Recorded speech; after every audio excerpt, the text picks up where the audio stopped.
A lot of drivers are sort of pretending or telling themselves that, Waymo, these AVs, it's quite a far way in the distance. I'm fine. And who feeds into those lies is also Dara Khosrowshahi telling us, drivers have another 5-10 years. No, the reality is it's happening right now. They even mapping out the airports. They're starting with San Francisco. And when they start eating into your clients, into your rideshare clients, taking away your trips, that's when it's really time to start making some fundamental future plans here, my friends, like Plan B and Plan C. I'm going to talk about Plan B and Plan C after this video, but let's cover this one first because it's very, very interesting what's going down.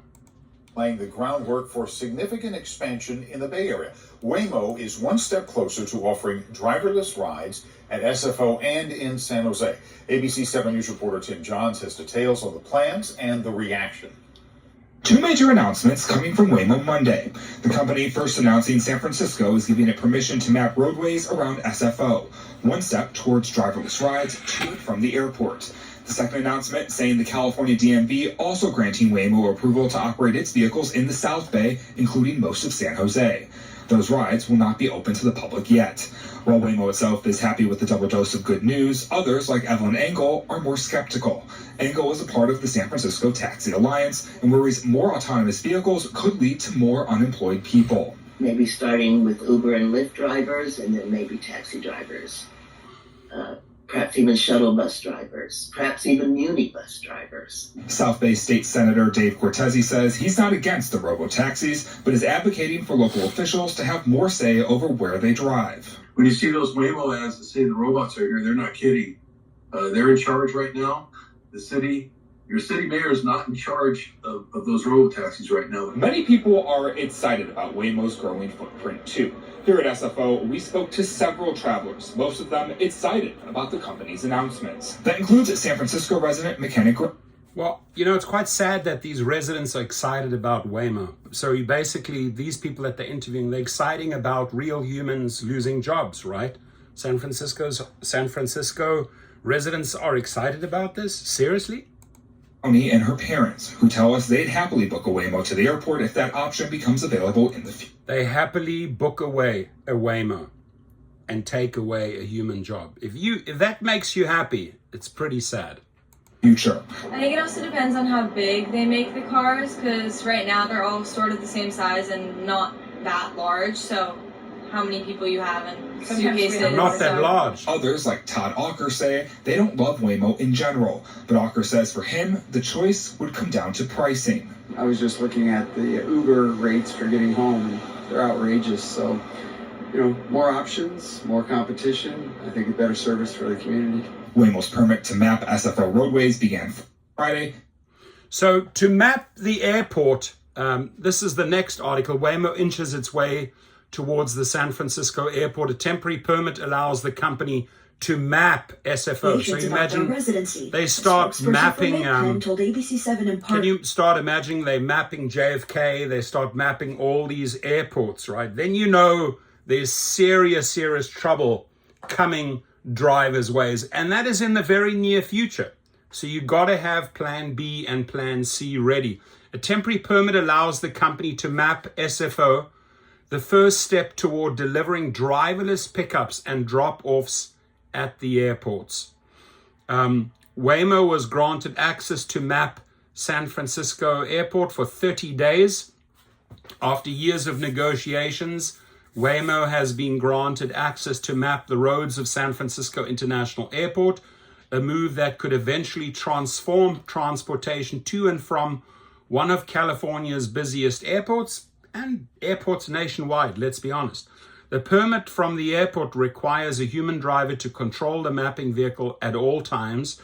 The robotaxi company's cars are prohibited from transporting passengers aside from Waymo and SFO staff. So if you do see them at SFO, with a human driver, that's what's happening. The mapping process is taking place.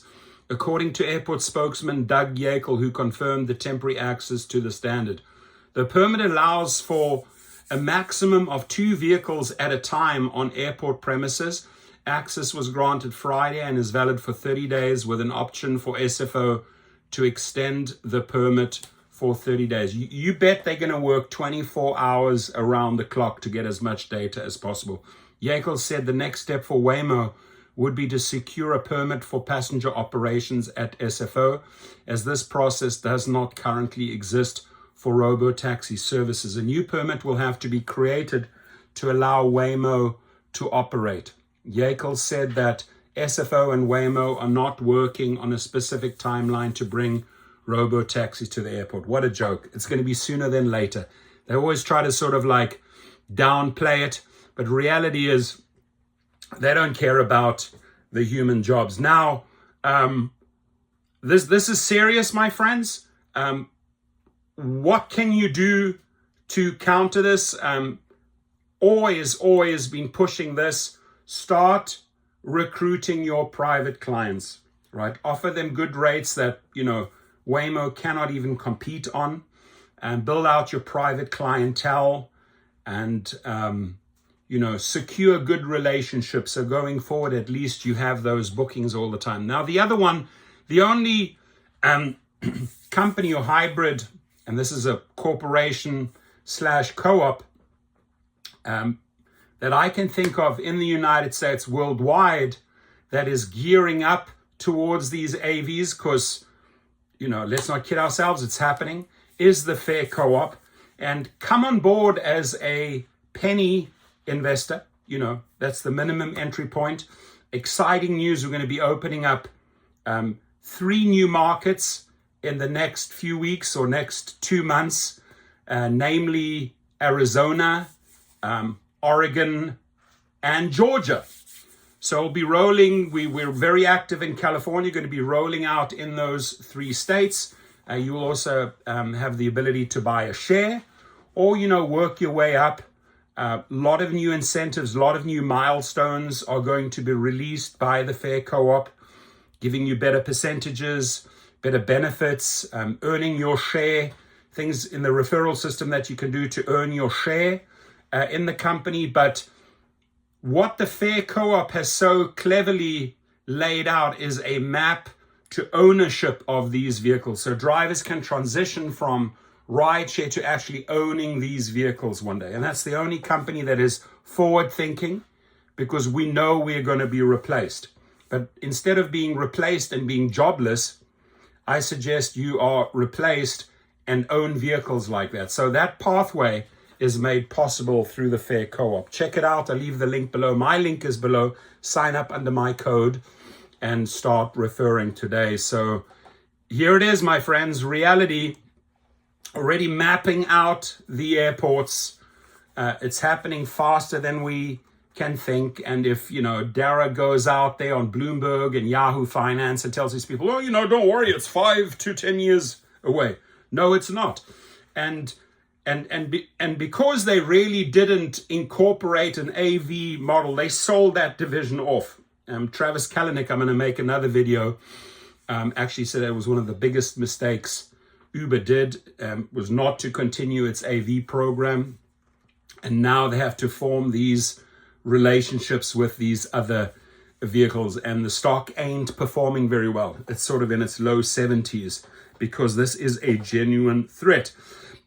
I'd love to hear your comments, my friends, on this one. Tell me what you think, and tell me other options. Of course, you could exit the rideshare industry or the driving industry completely and go in a different direction.